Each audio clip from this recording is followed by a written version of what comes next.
twongeye turatomboye bana b'Imana kuba natwe nyagasani duhamanganga kuri buri munsi kubera impuhwe ze. Reka turangamire izo mpuhwe za Yezu maze adukize.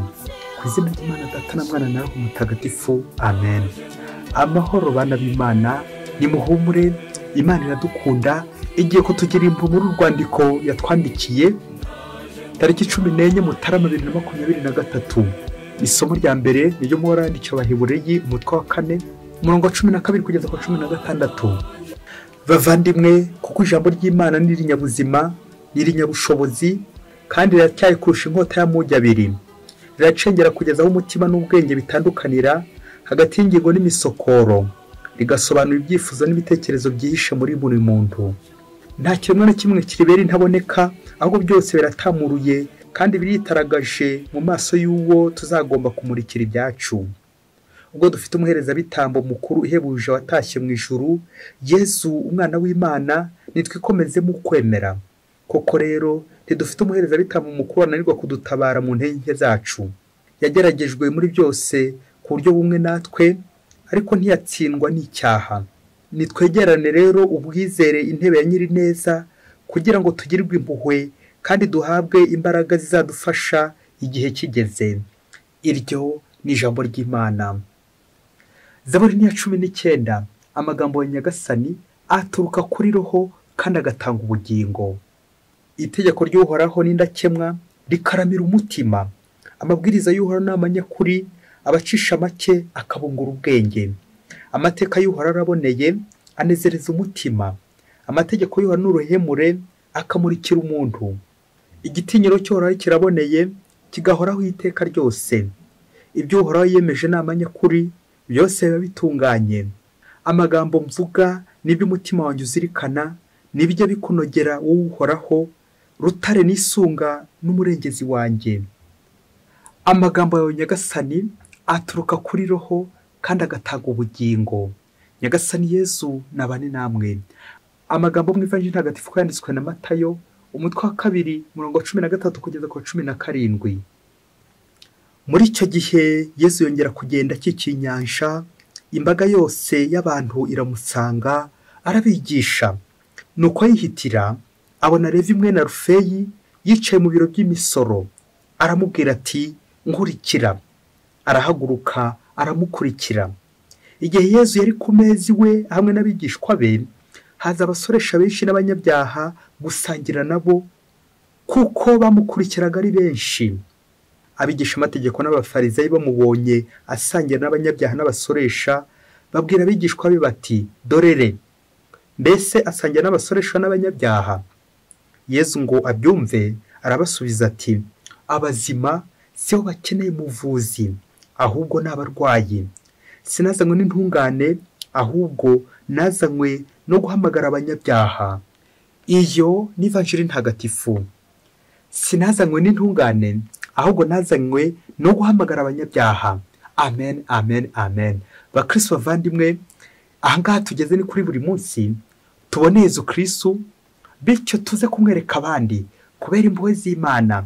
Nukanguka ukabona birakunze, nurya ukabona birakunze, ujye uzirikana ko ari impuhwe z'Imana. Nuryama ukabona birakunze, biracyari bya bindi n'impuhwe z'Imana n'ubundi. Nukora imirimo ukabona birakunze, niwiga ukabona birakunze, nugenda ukabona biri gukunda, nusenga ukabona biri gukunda, ujye ushimira Imana, uvuga uti ni kubw'impuhwe z'Imana. Impuhwe z'Imana zaratsinze, natwe rero turiho ku mpuhwe z'Imana. Bakristo bavandimwe, tuje imbere ya Yezu, Yezu nyir'impuhwe, kugira ngo tugirire impuhwe ze z'igisagirane. Tuje imbere ya Yezu nk'abanyabyaha, kuko nyine dukeneye impuhwe za Yezu. Nari ngiye kuvuga ikintu gikomeye, utari umunyabyaha yisohokeranga kuri buri munsi, maze koko akomeze yigendere. Aha, niba ntawe usohotse, byumvikane ko twese dukeneye izo mpuhwe z'Imana. Kubera iki? Kuko turi abanyabyaha. Ngahe rero amasomo agiye kudufasha kuzirikana ku mpuhwe z'Imana. Iryo jambo impuhwe, la miséricorde divine, ubwo tuza kuzirikana ku ngingo igira iti, impuhwe za Yezu ziduhamagara twebwe abanyabyaha. Ngaha nawe umuvandimwe, ufite icyaha, ufite ingeso yakunaniye, ufite ingorane uhura nazo mu buzima bw'ukwemera, ingorane uhura nazo mu buzima bwa roho. Ngaha twegera Yezu nyir'impuhwe, maze natwe tugirire impuhwe. Impuhwe za Yezu zihamagara umunyabyaha, wowe nanjye turimo. Turazirikana ku ngingo ebyiri z'ingenzi zidufasha kurangamira impuhwe za Yezu. Ingingo ya mbere iragira iti kuva ku musoresha ukaba intumwa kubera impuhwe z'Imana. Ingingo ya kabiri twagiriwe impuhwe natwe tugira impuhwe. Twahawe ku buntu natwe ntidutange ku buntu. Reka duhere ku ngingo ya mbere, kuva ku musoresha ukagera ku ntumwa Yezu Kristo kubera impuhwe za Yezu Kristo. Nk'uko tumaze kubivuga, amasomo yose ahuriye ku ijambo impuhwe. Impuhwe z'Imana zazindi zihamagara umunyabyaha. Tujye kubanza kwibaza ikibazo cy'amatsiko duhereye ku mpuhwe Yezu yagiriye Matayo wari umusoresha. Ikibazo cy'amatsiko kuri Matayo na Yuda, kuki Matayo atari wabaye ekonome wa Yezu Kristo, ahubwo Yezu Kristo akagira Yuda ekonome, umucungamutungo? Mwebwe ntimujya mwibaza icyo kibazo? Mu gusubiza icyo kibazo twibuke ikindi kibazo twigeze twibaza, impamvu Yohani inkoramutima ya Yezu atari we wabaye papa wa mbere, umukuru mu ntumwa, akaba ari Petero w'umukuru w'intumwa akamushinga kiliziya. Ni ukubera iki? Nta kindi, ni za mpuhwe za Yezu zihamagara umunyabyaha, zikamuhamagarira ubutungane, zikamukura ku busoresha, zikamujyana nyine ku ntumwa. Ngo umunsi umwana baramubajije bati, muri komite nyobozi wahitamo kuba nde? Ari perezida, ari umubitsi, ari n'umwanditsi, wahitamo kuba nde? Nuko umwana aramusubiza ati, njyewe nahitamo kuba umubitsi kugira ngo nyine nanjye mbika kuri urwo rufaranga nanjye ndukoresheho nyine. Njye sinaba umwanditsi kuko umwanditsi burya aruha. Bakristo bavandimwe, nk'uko abantu benshi dukunda ibintu by'amafaranga, urimo nanjye ndimo, tugakunda gusa ibintu byo kubika amafaranga gusa. Ariko tujye kubona impamvu Matayo atabaye ekonome wa Yezu, bityo akagira Yuda ekonome. Kubera iki? Ni impuhwe za Yezu. Impuhwe za Yezu, Yezu agenza uko ashaka mu bye, agahamagara buri wese bitewe n'uko ashaka, agaha buri wese uko ashaka, akagabira buri wese uko ashaka. Ariko tunazirikane n'ubuzima bwa Matayo, ari we Levi Yezu amaze gutora, ngo yahoze ari umusoresha. By'umwihariko Yezu yamuhamagaye yicaye mu biro by'imisoro. Tukazirikana Matayo ko ari intumwa ya gatanu mu Yezu yaramaze gutora. Tuzirikana ba mbere bane, Petero, Andereya, Yakobo ndetse na Yohani. Yezu nanone ari kugenda akikiye inyanja, ahamagaye nde? Ahamagaye Levi wari wicaye mu biro by'imisoro. Tukazirikana muri iyi ngingo uburyo abasoresha bari babayeho muri iki gihe cya Yezu. Abasoresha kubera ko bakoraga ubutegetsi bw'Abanyaroma, kandi ngo Abanyaroma nibo bari bakandamije, bari barakoronije aba Bayisiraheli, none bigatuma Abayisiraheli banga ubutegetsi koko. Abafarize ndetse n'abigisha amategeko bakabanga, kuko babafataga nk'ingambanyi z'igihugu, kuko bakoraga ubutegetsi bw'Abanyaroma, bagafatwa nk'ibisambo, abanyabyaha b'umwisho, bafite imiziro n'imiziririzo itabemerera koko kuba banajya no mu ngoro. None Yezu Kristo akoza agashya, atoye umusoresha, uwo nguwo uriho imiziro, niwe agize gute? Niwe agize intumwa. Bya bindi by'uko nyine kiliziya yakuye kirazira. Yamvuga ugira iti akabaye icwende ngo ntikoga. Abo ni abafarizayi babivuga n'abigisha amategeko.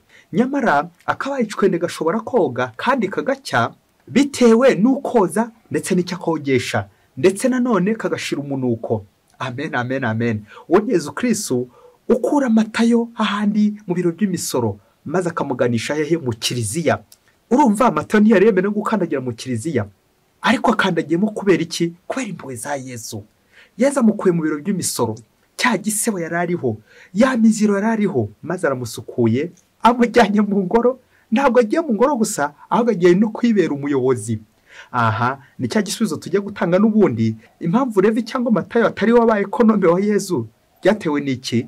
Nuko Yezu Kristo yaramuzigama ikintu gikomeye cyane, kuzamwandikira, kwandika ku buzima bwa Yezu. Ntabwo byoroshye kuba umwanditsi, cya gisubizo twabonye haruguru cyaho mwana, kuba umwanditsi ni ibintu bikomera cyane.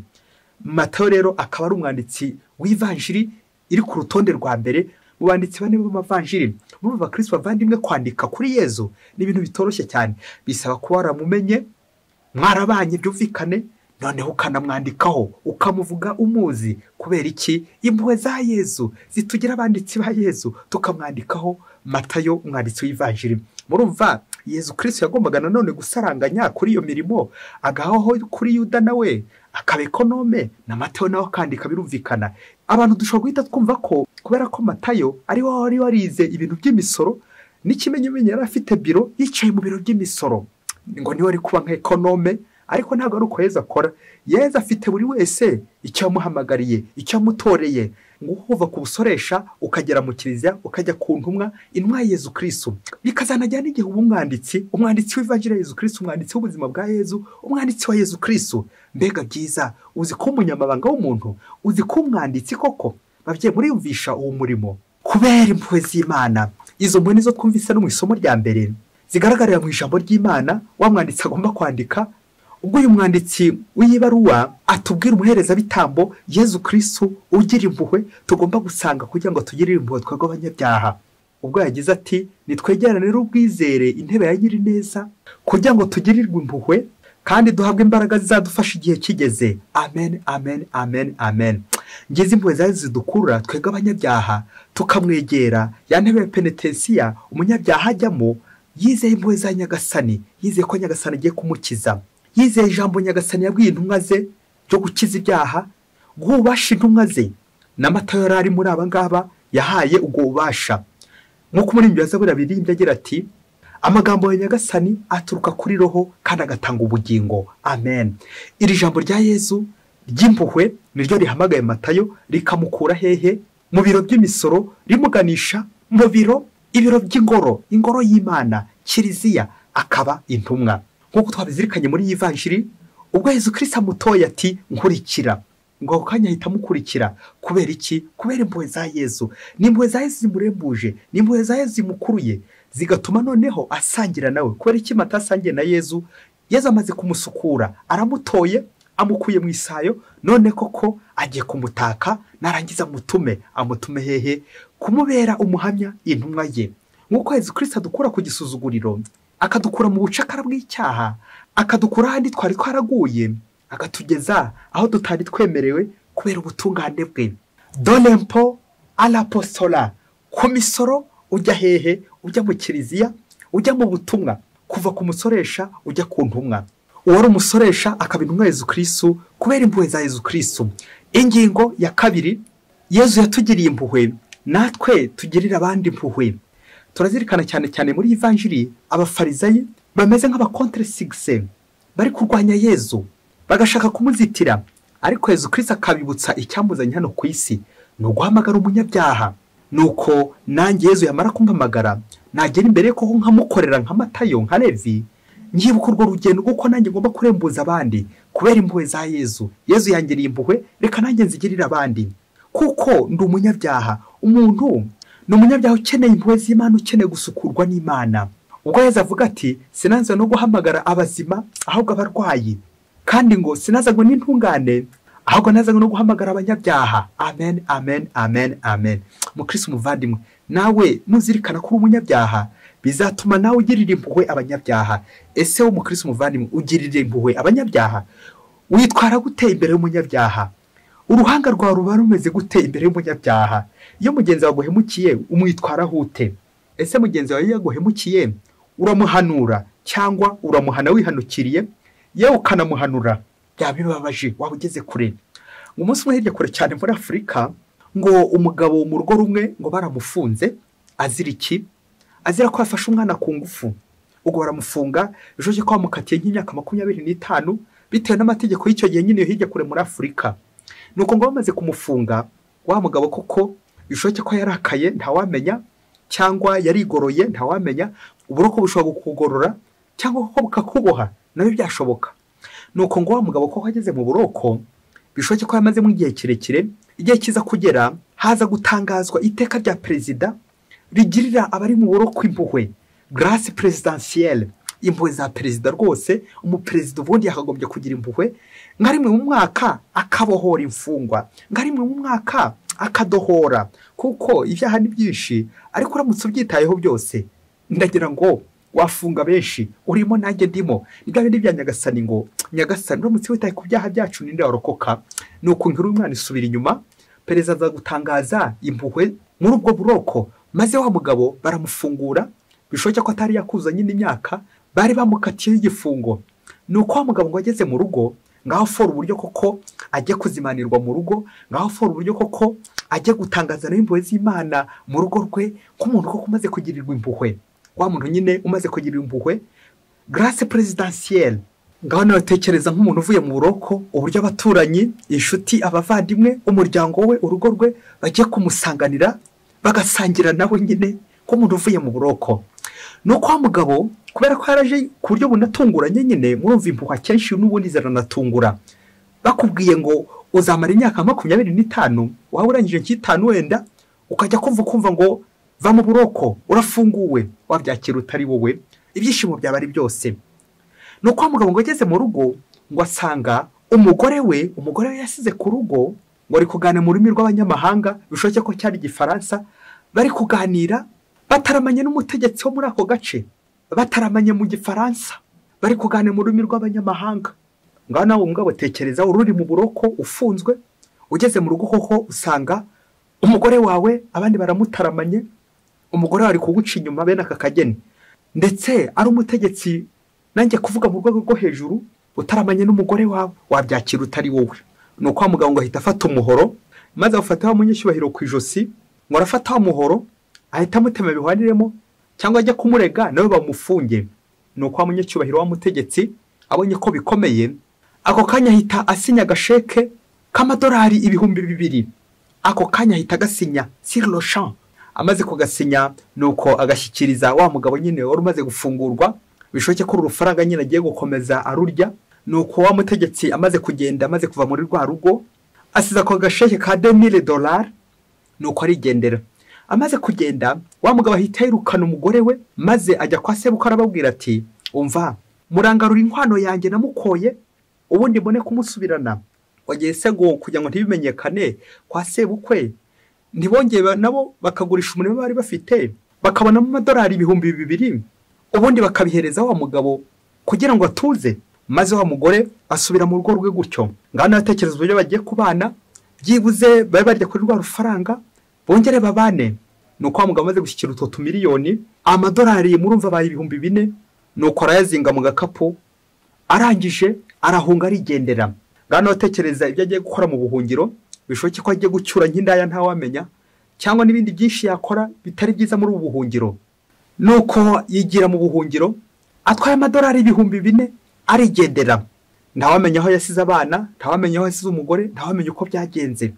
Yewe na n'ubu aracyari muri ubwo buhungiro, aracyari kwiririraha muri amadolari ko ari 4,000. Bishoboke ko nashira azongera akagaruka mu rugo rwe. Ba Kristo bavandimwe, Yezu Kristo akuzwe.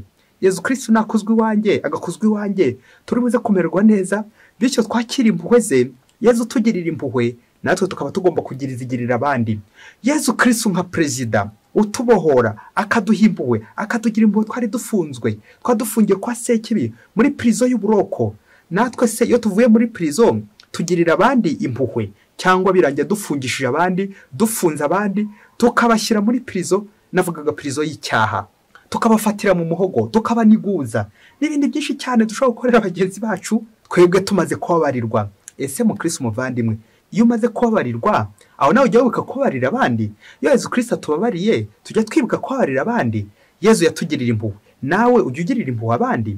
Muri uyu mwanya hamwe n'amasomo tuze gutekereza impuhwe tugirira abandi baduhemutseho. Impuhwe ushobora kugira umunyabyaha, cya gisambo kiri imbere yawe, umuntu wakwibye, uruhanga rwawe rumureba rute?